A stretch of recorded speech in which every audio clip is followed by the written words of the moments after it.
तेलंगाना के राजनीतिक हलकों में आज उस समय हलचल मच गई जब आंध्र के मुख्यमंत्री जगन मोहन रेड्डी की बहन वाईएस शर्मिला ने साफ संकेत दे दिए कि वो जल्द ही तेलंगाना की राजनीति में कदम रखने जा रही है।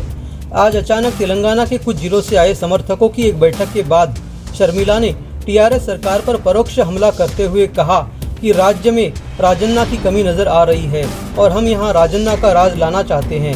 शर्मिला संयुक्त आंध्र प्रदेश के मुख्यमंत्री रहे दिवंगत वाईएस राजशेखर रेड्डी, जिन्हें राजन्ना भी कहा जाता था, की बेटी है। शर्मिला ने उस समय अपने भाई के समर्थन में पूरे राज्य में पदयात्रा की थी जब उनके भाई जेल में थे। आज नलगोंडा जिले के नेताओं से भेंट करने वाली शर्मिला ने कहा कि जमीनी हकीकत जानने के लिए वे जल्द ही बाकी जिलों के नेताओं से भी मुलाकात करेगी। पार्टी गठित करने को लेकर सीधा जवाब न देते हुए शर्मिला ने कहा कि इस बारे में वे आने वाले दिनों में और विवरण देगी। पिछले दिनों शर्मिला की ओर से इस बैठक का संदेश जाने से आज हैदराबाद स्थित उनके निवास पर भारी संख्या में समर्थक जमा हो गए और पटाखे छोड़ते हुए शर्मिला का भव्य स्वागत किया गया। इससे पूर्व आसपास के क्षेत्रों में शर्मिला के बड़े बड़े पोस्टर लगाए गए जिनमें वाईएस राजशेखर रेड्डी तो नजर आ रहे थे, लेकिन भाई जगन नदारद थे। वहीं पिछले कुछ दिनों से मीडिया में ये खबरें आ रही थी कि भाई जगन के साथ उनके मतभेद चल रहे हैं। कहा यह जा रहा है कि सत्ता में आने के बावजूद जगन मोहन रेड्डी ने शर्मिला को ना अहमियत दी ना कोई पद दिया, जिसके चलते उन्होंने ये फैसला किया है।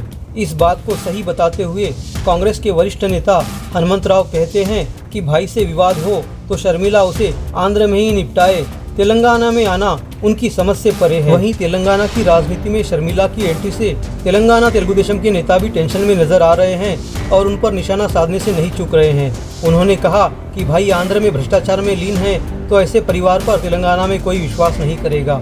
उधर आंध्र सरकार के सलाहकार रामकृष्ण रेड्डी ने सफाई देते हुए कहा कि जगन और शर्मिला में किसी तरह की मतभेद नहीं है। जहां तक तेलंगाना में पार्टी स्थापित करने की बात है तो उन्हें इससे जुड़े नुकसान समझाए गए हैं, लेकिन उन्हें भी राजनीतिक अनुभव है।